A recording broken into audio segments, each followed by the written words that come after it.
Venezuela, década de los 50.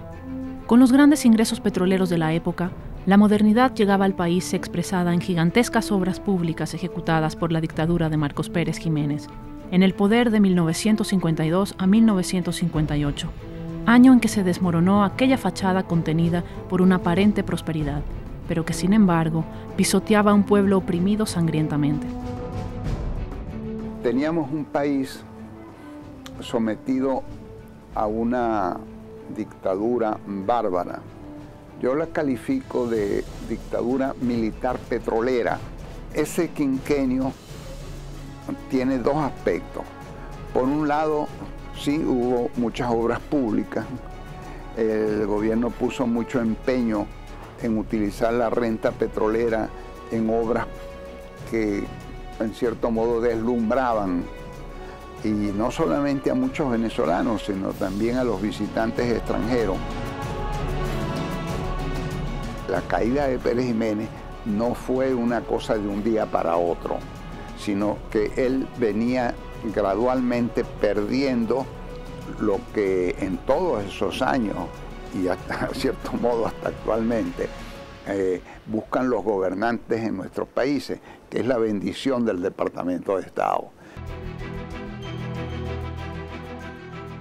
Uno dice el 23 de enero y hay que recordar que está empezandito el año. El 1 de enero hubo un intento de golpe, el coronel Hugo Trejo, claro, es dominado, pero entonces 22 días después se logra el gran esfuerzo, que es producto de esa unidad, producto de la locura del propio gobierno militar.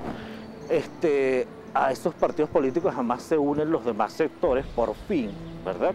Que empiezan a ver, sí en parte por intereses, porque ya no se ven apoyados, me refiero a los empresarios, a la iglesia, que por fin reconoce que está en presencia de una dictadura. Se dio entonces en particular a finales del 56-57 una reunión muy importante que toma forma en la Junta Patriótica, una organización desde la clandestinidad que en su momento fue impulsada inicialmente por el Partido Comunista y a la que se va sumando URD, Acción Democrática y COPEI. Pero eso se tiene que sumar a la gran presión popular que ya viene ejerciéndose en los años 50. Esa noche se fugó Pérez Jiménez. Pérez Jiménez tenía un avión que llamaban la Vaca Sagrada. Bueno, ese avión lo tenía allí en el aeropuerto de La Carlota, y el avión despegó, sería como un poco después de las 12, a la 1. Recuerdo que cuando se oyó el motor sonar sobre Caracas, todo el mundo se echó a la calle a festejar.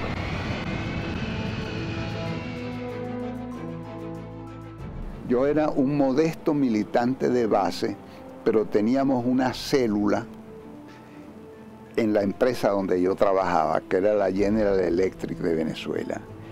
Recuerdo que a las 12 del día del 21 de enero, los camaradas en la General Electric en Sabana Grande, estábamos a la expectativa de no saber cómo respondería la gente a esas hojitas que nosotros habíamos repartido.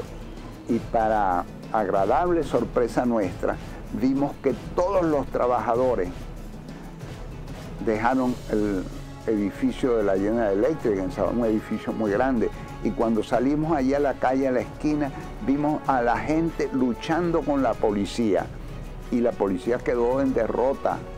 Los policías tuvieron que salir huyendo, y rápidamente eso se extendió por toda Caracas. En las calles habían caravanas de todo tipo, y acuérdate que había el acoso a la seguridad nacional. El pueblo estaba pidiendo pues la cabeza de los esbirros más conocidos, el Gavilán, todas esas cantidades de torturadores de la seguridad nacional, y habían caravanas de todo tipo por el centro de Caracas, por toda Caracas, pues, y me imagino yo que en el interior. El 22 va a la urbanización 23 de enero, donde nos ataca a nosotros el bloque 23, 24 y 7 Machos.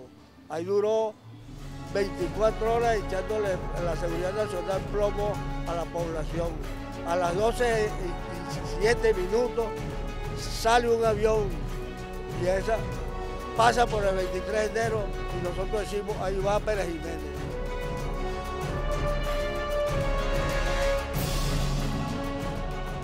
Los Estados Unidos estaban cansados de Pérez Jiménez y tenían sustitutos. En Nueva York se había firmado poco antes lo que se conoció como un pacto firmado por Rómulo Betancourt de Acción Democrática, Jovito Villalba de URD y Rafael Caldera de COPEI. Eso, como lo veo yo hoy, era el preludio de lo que venía. Y tenían este trío allá en Nueva York como, digamos, suplente. 23 de enero sacamos a Marcos Pérez Jiménez, pero en octubre del 58 se firmó el Pacto de Punto Fijo. Y el Pacto de Punto Fijo, ¿qué fue? Fue un pacto, sí, de gobernabilidad entre tres partidos políticos. Tres partidos políticos que son URD, Acción Democrática y COPEI. Pero el Pacto de Punto Fijo también lo firmó la Fuerza Armada, Fede Cámaras y la Iglesia. Y entonces uno se pregunta, ¿quién quedó afuera? El Partido Comunista, que había impulsado la formación de la Junta Patriótica, ¿no? El Partido Comunista en su momento, un acto que yo sí creo que de honestidad política, reconoció en principio que además había sido engañado en el 58, ¿okay? Por una cosa de inocencia política, ¿okay? Se dejó secuestrar el proceso. Es que ese secuestro fue posible porque además se conjugaron unos sectores demasiado importantes. Eso eran los partidos políticos tradicionales, para ese momento, las Fuerzas Armadas, los empresarios y la Iglesia. Nosotros corrimos para sacar a los presos políticos. Mientras nosotros hacíamos eso, los elementos que estaban aquí al servicio de Estados Unidos, que estaban alertas sobre esto, corrieron hacia Miraflores y ellos formaron el nuevo gobierno.